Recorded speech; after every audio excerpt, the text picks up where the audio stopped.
This recording by Kim Zuckert, Tales of the Brass Hedgehog, hedgehog.net. Jane Eyre by Charlotte Brontë. Chapter 4. From my discourse with Mr. Lloyd, and from the above reported conference between Bessie and Abbot, I gathered enough of hope to suffice as a motive for wishing to get well.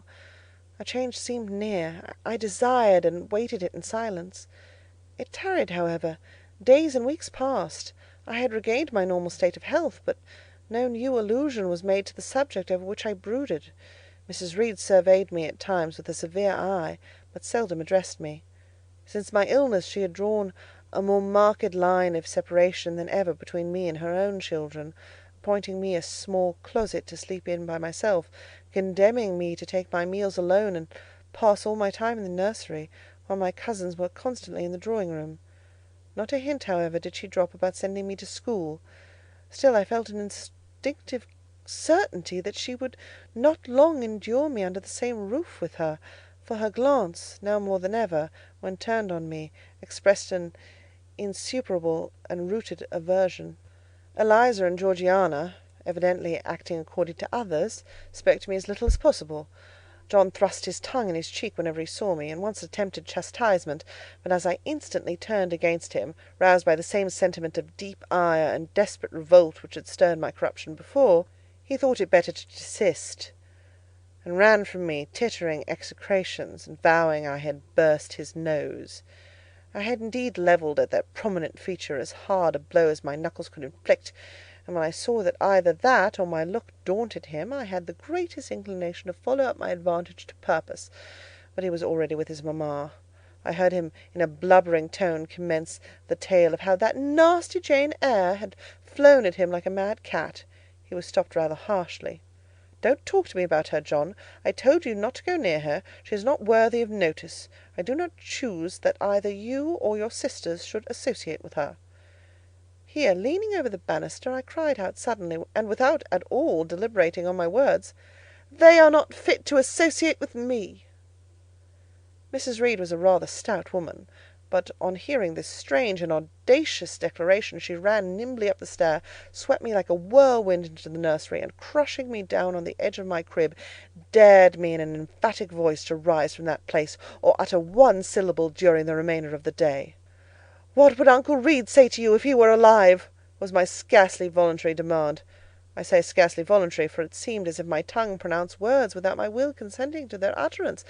Something spoke out of me over which I had no control. "What?" said Mrs. Reed under her breath. Her usually cold, composed grey eye became troubled with a look like fear.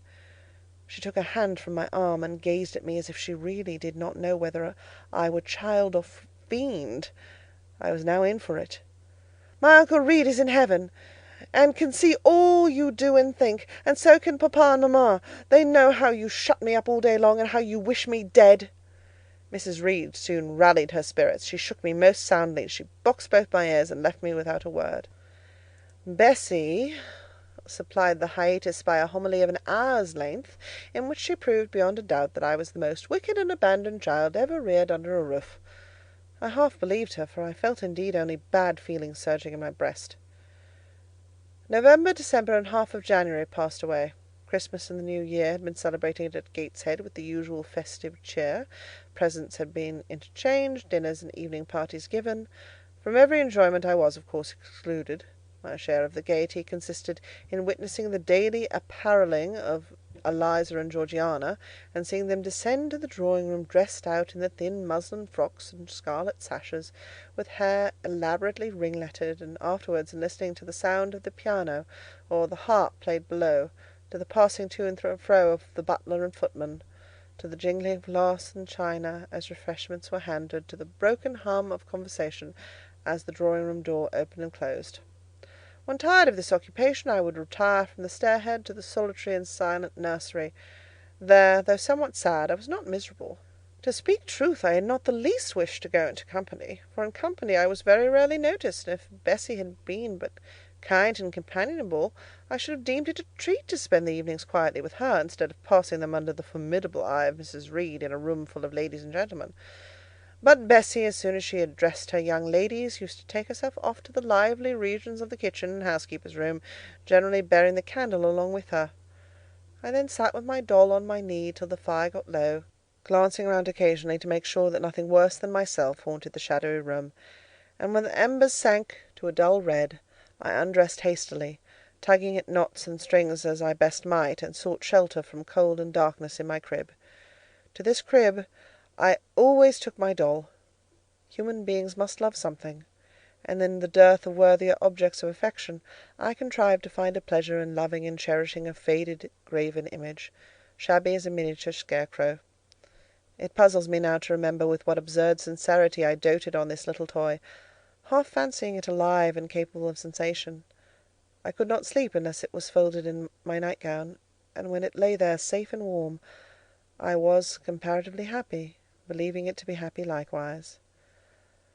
Long did the hours seem while I waited the departure of the company, and listened for the sound of Bessie's step on the stairs. Sometimes she would come up in the interval to seek her thimble or her scissors, or perhaps to bring me something by way of supper, a bun or a cheese cake. Then she would sit on the bed while I ate it, and when I had finished she would tuck the clothes round me, and twice she kissed me and said, "Good night, Miss Jane." When thus gentle, Bessie seemed to me the best, prettiest, kindest being in the world, and I wished most intensely that she would always be so pleasant and amiable, and never push me about, or scold, or task me unreasonably, as she was too often wont to do. Bessie Lee must, I think, have been a girl of great natural capacity, for she was smart in all she did, and had a remarkable knack of narrative. So at least I judge from the impression made on me by her nursery tales. She was pretty, too, if my recollections of her face and person are correct. I remember her as a slim young woman, with black hair, dark eyes, very nice features, and good clear complexion. But she had a capricious and hasty temper, and indifferent ideas of principle or justice. Still, such as she was, I preferred her to any one else at Gateshead Hall. It was the 15th of January, about 9 o'clock in the morning. Bessie was gone down to breakfast, my cousins had not yet been summoned to their mamma, Eliza was putting on her bonnet and warm garden coat to go and feed her poultry, an occupation of which she was fond, and not less so of selling the eggs to the housekeeper and hoarding up the money she thus obtained.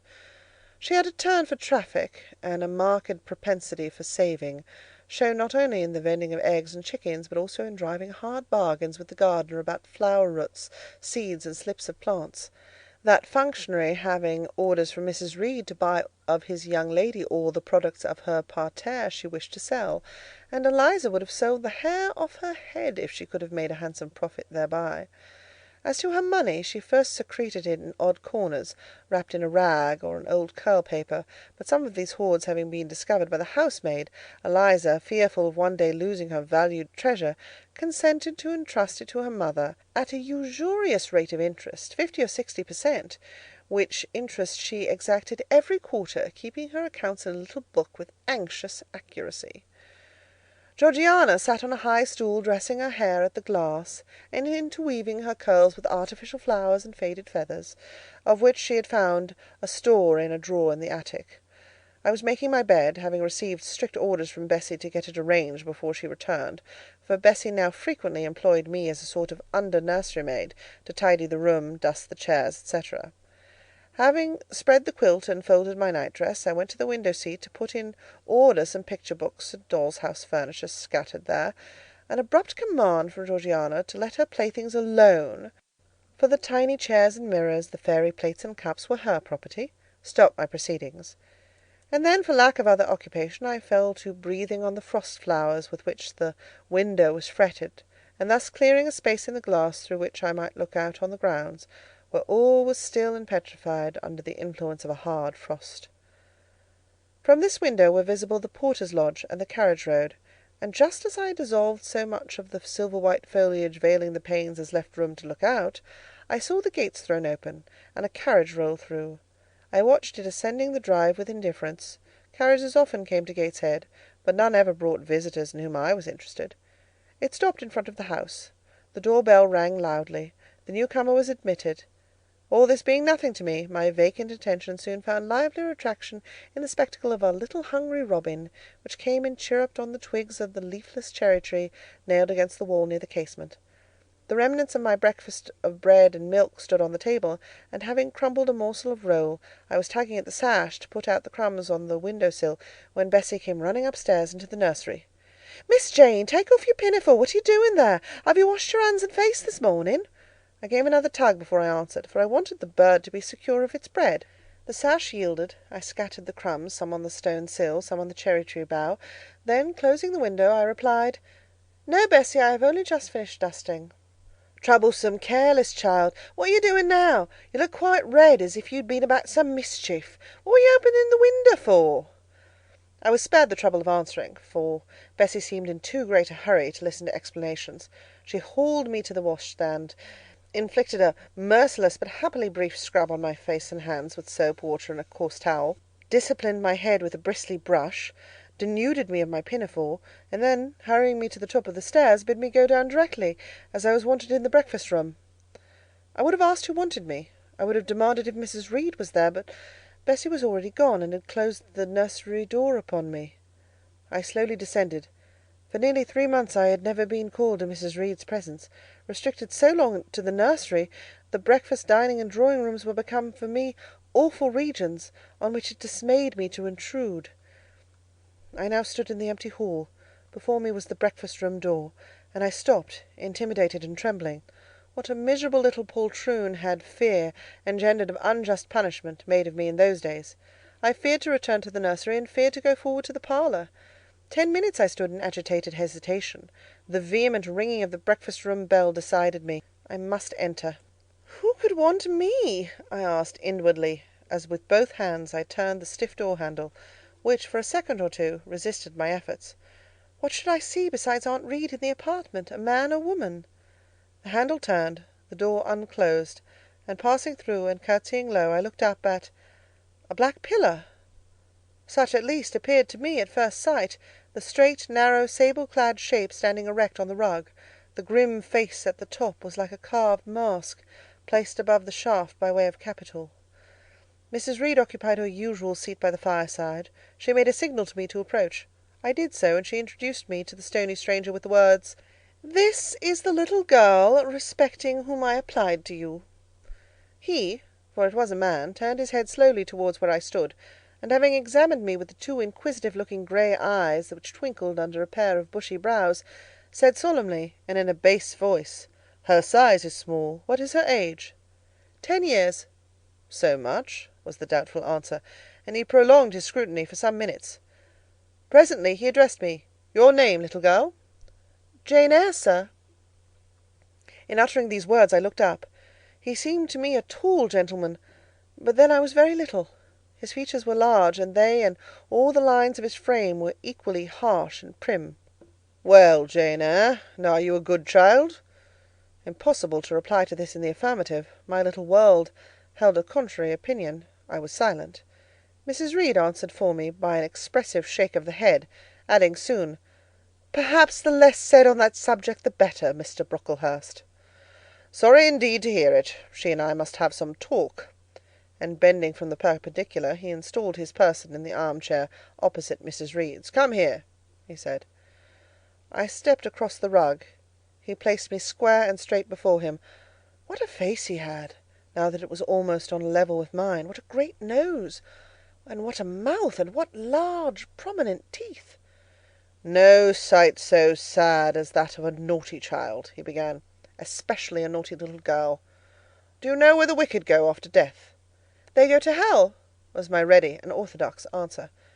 "And what is hell? Can you tell me that?" "A pit full of fire." "And should you like to fall into that pit and to be burning there for ever?"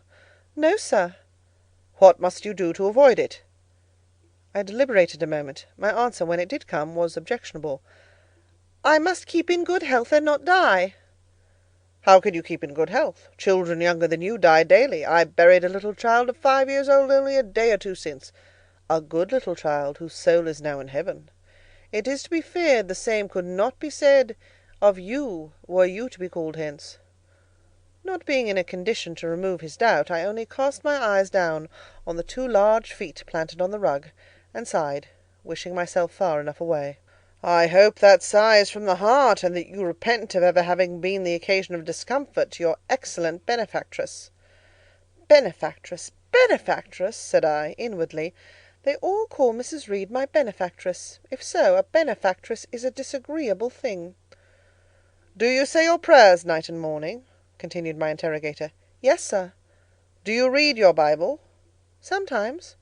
"With pleasure? Are you fond of it?" "I like Revelations, and the book of Daniel, and Genesis, and Samuel, and a little bit of Exodus, and some parts of Kings and Chronicles, and Job and Jonah." "And the Psalms? I hope you like them." "No, sir." "No? Oh, shocking! I have a little boy younger than you, who knows 6 Psalms by heart, and when you ask him which he would rather have, a gingerbread nut to eat, or a verse of a psalm to learn, he says, 'Oh, the verse of a psalm! Angels sing psalms,' said he. 'I wish to be a little angel here below.' He then gets 2 nuts in recompense for his infant piety." "Psalms are not interesting," I remarked. "That proves you have a wicked heart, and you must pray to God to change it, to give you a new and clean one, to take away your heart of stone and give you a heart of flesh." I was about to propound a question touching the manner in which that operation of changing my heart was to be performed, when Mrs. Reed interposed. Telling me to sit down, she then proceeded to carry on the conversation herself. "Mr. Brocklehurst, I believe I intimated in the letter which I wrote to you 3 weeks ago, that this little girl has not quite the character and disposition I could wish. Should you admit her into Lowood School, I should be glad if the superintendent and teachers were requested to keep a strict eye on her, and above all, to guard against her worst fault, a tendency to deceit. I mention this in your hearing, Jane, that you may not attempt to impose on Mr. Brocklehurst." Well might I dread, well might I dislike Mrs. Reed, for it was her nature to wound me cruelly. Never was I happy in her presence. However carefully I obeyed, however strenuously I strove to please her, my efforts were still repulsed, and repaid by such sentences as the above. Now uttered before a stranger, the accusation cut me to the heart. I dimly perceived that she was already obliterating hope from the new place of existence which she destined me to enter. I felt, though I could not have expressed the feeling, that she was sowing aversion and unkindness along my future path. I saw myself transformed under Mr. Brocklehurst's eye into an artful, noxious child, and what could I do to remedy the injury? Nothing indeed, thought I, as I struggled to repress a sob, and hastily wiped away some tears, the impotent evidences of my anguish. "Deceit is, indeed, a sad fault in a child," said Mr. Brocklehurst. "It is akin to falsehood, and all liars will have their portion in the lake burning with fire and brimstone. She shall, however, be watched, Mrs. Reed. I will speak to Miss Temple and the teachers." "I should wish her to be brought up in a manner suiting her prospects," continued my benefactress, "to be made useful, to be kept humble. As for the vacations, she will, with your permission, spend them always at Lowood." "Your decisions are perfectly judicious, madam," returned Mr. Brocklehurst. "Humility is a Christian grace, and one peculiarly appropriate to the pupils of Lowood. I, therefore, direct that special care shall be bestowed on its cultivation amongst them.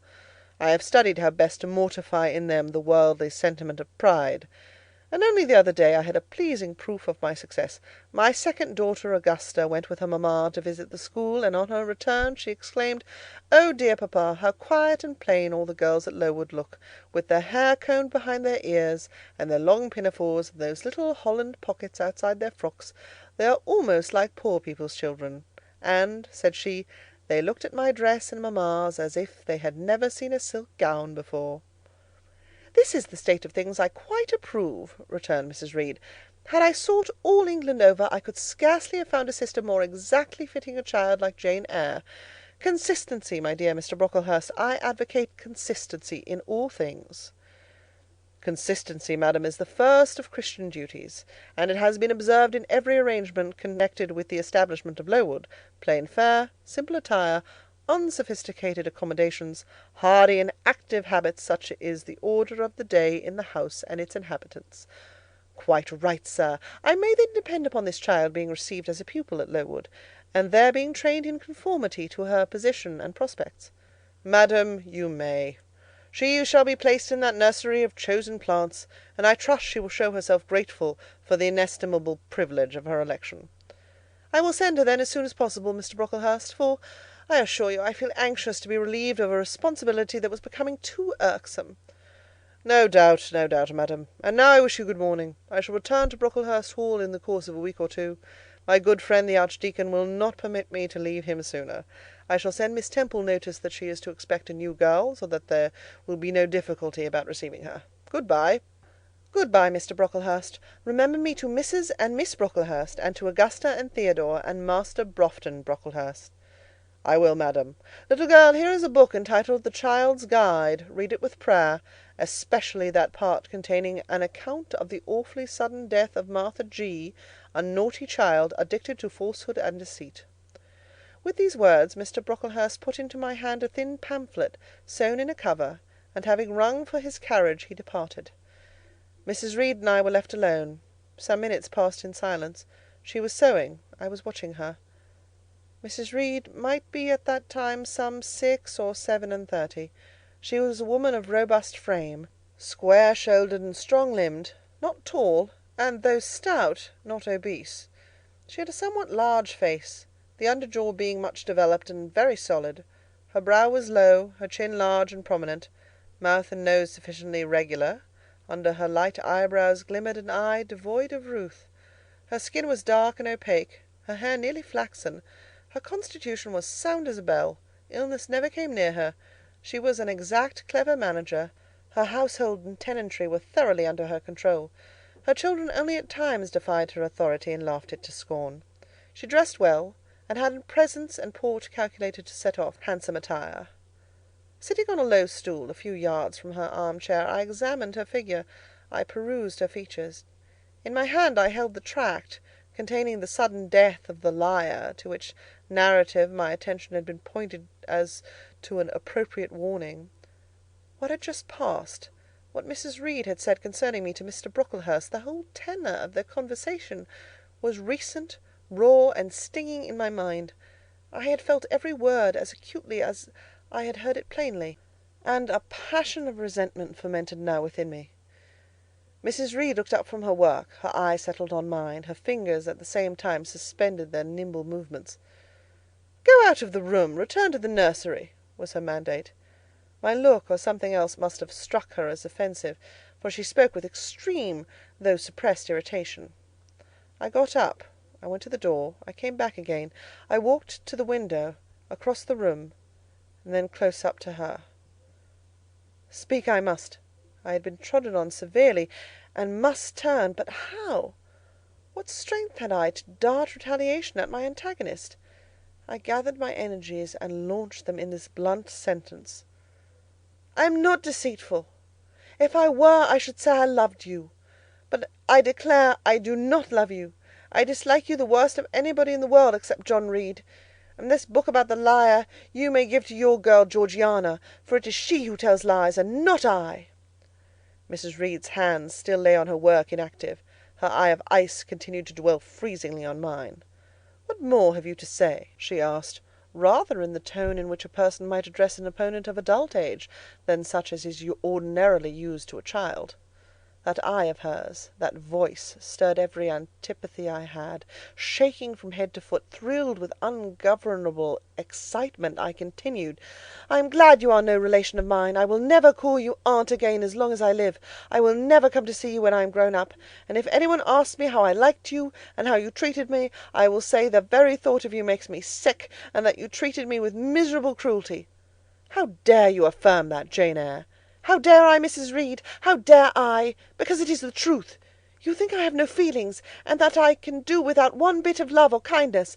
But I cannot live so, and you have no pity. I shall remember how you thrust me back, roughly and violently thrust me back into the red room, and locked me up there to my dying day, though I was in agony, though I cried out while suffocating with distress, have mercy, Aunt Reed. And that punishment you made me suffer because your wicked boy struck me, knocked me down for nothing. I will tell anybody who asks me questions this exact tale.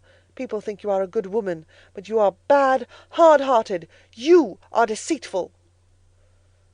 Ere I had finished this reply, my soul began to expand, to exalt, with the strangest sense of freedom, of triumph I had ever felt.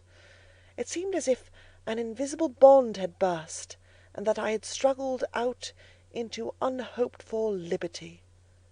Not without cause was this sentiment. Mrs. Reed looked frightened. Her work had slipped from her knee. She was lifting up her hands, rocking herself to and fro, and even twisting her face as if she would cry. "Jane, you are under a mistake. What is the matter with you? Why do you tremble so violently? Would you like to drink some water?" "No, Mrs. Reed." "Is there anything else you wish for, Jane? I assure you I desire to be your friend." "Not you. You told Mr. Brocklehurst I had a bad character, a deceitful disposition, and I'll let everybody at Lowood know what you are and what you have done." "Jane, you don't understand these things. Children must be corrected for their faults." "Deceit is not my fault," I cried out in a savage high voice. "But you are passionate, Jane. That you must allow. And now return to the nursery, there's a dear, and lie down a little." "I am not your dear. I cannot lie down. Send me to school soon, Mrs. Reed, for I hate to live here." "I will indeed send her to school soon," murmured Mrs. Reed sotto voce, and gathering up her work, she abruptly quitted the apartment. I was left there alone, winner of the field. It was the hardest battle I had fought, and the first victory I had gained. I stood a while on the rug, where Mr. Brocklehurst had stood, and I enjoyed my conqueror's solitude. First I smiled to myself and felt elated, but this fierce pleasure subsided in me as fast as did the accelerated throb of my pulses. A child cannot quarrel with its elders as I had done, cannot give its furious feelings uncontrolled play, as I had given mine, without experiencing afterwards the pang of remorse and the chill of reaction. A ridge of lighted heath, alive, glancing, devouring, would have been a meet emblem of my mind when I accused and menaced Mrs. Reed. The same ridge, black and blasted after the flames are dead, would have represented as meetly my subsequent condition, when a half-hour's silence and reflection had shown me the madness of my conduct, and the dreariness of my hatred and hating position. Something of vengeance I had tasted for the first time. As aromatic wine it seemed, on swallowing, warm and racy. Its after-flavour, metallic and corroding, gave me a sensation as if I had been poisoned.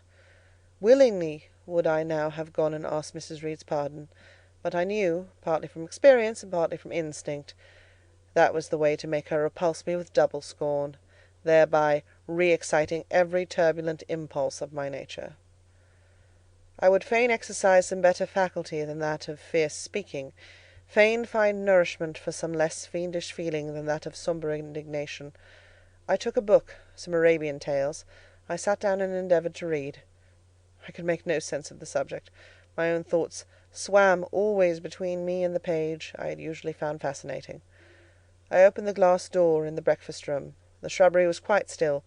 The black frost reigned, unbroken by sun or breeze, through the grounds. I covered my head and arms with the skirt of my frock, and went out to walk in a part of the plantation which was quite sequestered. But I found no pleasure in the silent trees, the falling fir cones, the congealed relics of autumn, russet leaves swept by past winds in heaps and now stiffened together. I leaned against a gate, and looked into an empty field where no sheep were feeding, where the short grass was nipped and blanched. It was a very grey day, a most opaque sky, onding on snow, canopied all. Thence flakes fell at intervals, which settled on the hard plain and on the hoary lea without melting. I stood, a wretched child enough, whispering to myself over and over again, "What shall I do? What shall I do?" All at once I heard a clear voice call, "Miss Jane, where are you? Come to lunch." It was Bessie, I knew well enough, but I did not stir. Her light step came tripping down the path. "You naughty little thing," she said, "why don't you come when you're called?" Bessie's presence, compared with the thoughts over which I had been brooding, seemed cheerful, even though, as usual, she was somewhat cross.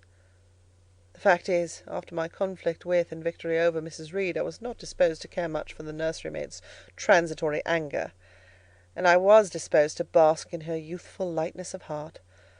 I just put my 2 arms round her, and said, "Come, Bessie, don't scold." The action was more frank and fearless than any I was habituated to indulge in. Somehow it pleased her. "You're a strange little child, Miss Jane," she said, as she looked down at me. "A little roving, solitary thing. And you are going to school, I suppose?" I nodded. "And won't you be sorry to leave poor Bessie?" "What does Bessie care for me? She's always scolding me." "Because you're such a queer, frightened, shy little thing. You should be bolder." "What, to get more knocks?" "Nonsense. But you are rather put upon, that's certain.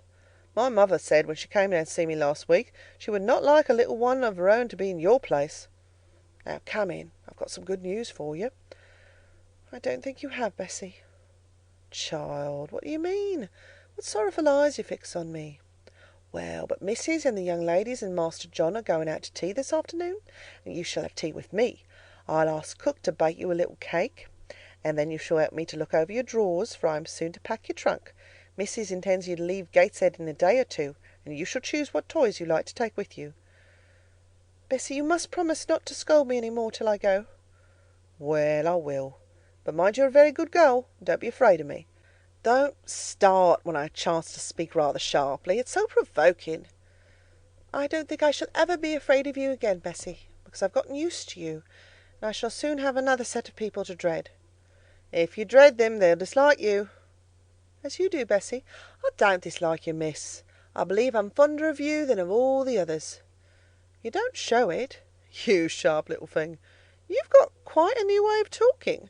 What makes you so venturesome and hardy?" "Why, I shall soon be away from you, and besides—" I was going to say something about what had passed between me and Mrs. Reed, but on second thoughts I considered it better to remain silent on that head. "And so you're glad to leave me?" "Not at all, Bessie, indeed. Just now I'm rather sorry." "Just now? And rather? How coolly my little lady says it! I dare say now, if I were to ask you for a kiss, you wouldn't give it me. You'd say you'd rather not." "I'll kiss you and welcome. Bend your head down." Bessie stooped, we mutually embraced, and I followed her into the house quite comforted. That afternoon lapsed in peace and harmony, and in the evening Bessie told me some of her most enchanting stories, and sang me some of her sweetest songs. Even for me, life had its gleams of sunshine. End of chapter 4.